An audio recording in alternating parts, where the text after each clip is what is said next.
රුපලාවන්‍ය නිෂ්පාදන පිළිබඳව කතා කරද්දී මේ හැම ගැටලු වලට sunburn and hyperpigmentation මේ දෙක අපි කතා කරන්න ඕන මාතෘකාවන්නේ. එතකොට sun protection එකක් ඕනේද කියලා හැමෝම අහනවා. වහින දවස් වලට sun protection එකක් ඕනේද? මේ පායන මේ අවුව නැතුව එළියට ගෙදරට වෙලා ඉන්නවා නම් අපිට sun protection එකක් ඕනේද? ඕනේ නෑනේ කියලා. ඒගොල්ලෝ හිතන්නේ මේ ඉරෙන් තියෙන බලපෑම විතරයි sun protection එකකින් වෙන්නේ කියලා. ඇත්තටම sun protection එකක් ඕනේ නැද්ද?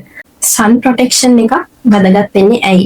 විශේෂයෙන්ම අපේ වගේ රටක සමක ආසන්න ධර්මකලාපීය රටක ඉන්නකොට අපිට දවසේ වැඩි කාලයක් අපි ඉරු එළියට නිරාවරණය වෙනවා.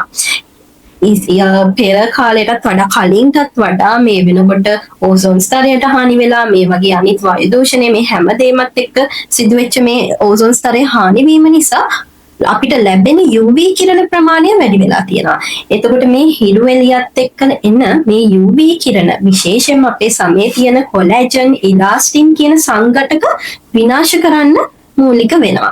ඒ නිසා තමයි අපි sun protection එකක් පාවිච්චි කරන්න ඕනේ. ඒක අපේ මූණට විතරක් නෙමෙයි. ඇත්තටම අපි sun protection එකක් මූණ, අතපය හිරු එළියට නිරාවරණය වෙන සියලුම ප්‍රදේශවල ආලේපනය කරනවා නම් ඒක තමයි වඩාත්ම හිතකර වෙන්නේ. එතකොට අපි බලමු මොකද්ද වෙන්නේ? කොලැජන්, ඉලාස්ටින් කියන සංඝටක වලට හානි වුණාම අපේ සමට මොකද්ද වෙන්නේ? මූලිකම වෙන්න පුළුවන් දේ තමයි අපේ සම ඉක්මනින් වයසට යනවා. ඔයගොල්ලෝ දන්නවා කොලැජන්, ඉලාස්ටින් තමයි අපේ සමේ තරුණ පෙනුම රැකදීලා තියාගන්නේ නේ. එතකොට මේවට හානි වුණාම අපේ සම ඉක්මනට වයසට යනවා.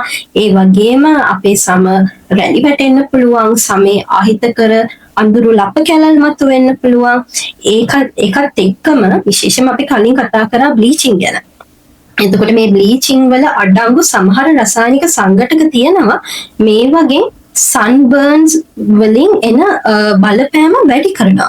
බ්ලීචින් ඇප්ලයි කරපු කෙනෙකුට කොහොමද ඉර එළියට ගිහින් ඉන්න බෑ. සාමාන්‍යයෙන් අපේ ඉර එළියට කළු වෙනවට වඩා එයාව ප්‍රදාහ තත්ත්වයක් මට්ටමටම යන්න පිච්චෙනවා. පිච්චෙන මට්ටමටම යන්නේ. ඒ මොකද ડોක්ටර්? ඒ කියන්නේ හැම තුනී වෙනවද? හැම තුනී වෙනවා. බ්ලීචින් වලදී වෙන විශේෂම දෙයක් තමයි බ්ලීචින් වලදී හැම තුනී වෙනවා.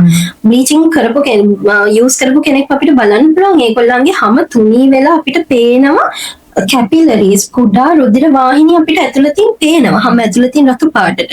ඒ කියන්නේ ඒගොල්ලන්ගේ හැම තුනී වෙලා. මේ නිසා මෙලනින් ස්තරයට හානි වීම නිසා ඒගොල්ලන්ගේ හැමට මේ වෙන බලපෑම වැඩි වෙන්න පුළුවන්. ඒත් එක්කම අපි ගත්තොත් අනිකුත් දේවල් ඒකත් එක්කම අපිට UV කිරණ වලින් විශේෂයෙන්ම දීර්ඝකාලීනව ඇති වෙන්න පුළුවන් හැමේ රෝග ඒක කැන්සර් මට්ටම දක්වා යන්න පුළුවන්. මේ වගේ තත්ත්වයන් මගහරවා ගන්න අනිවාර්යයෙන්ම sun protection එකක් පාවිච්චි කරන එක වැදගත් වෙනවා.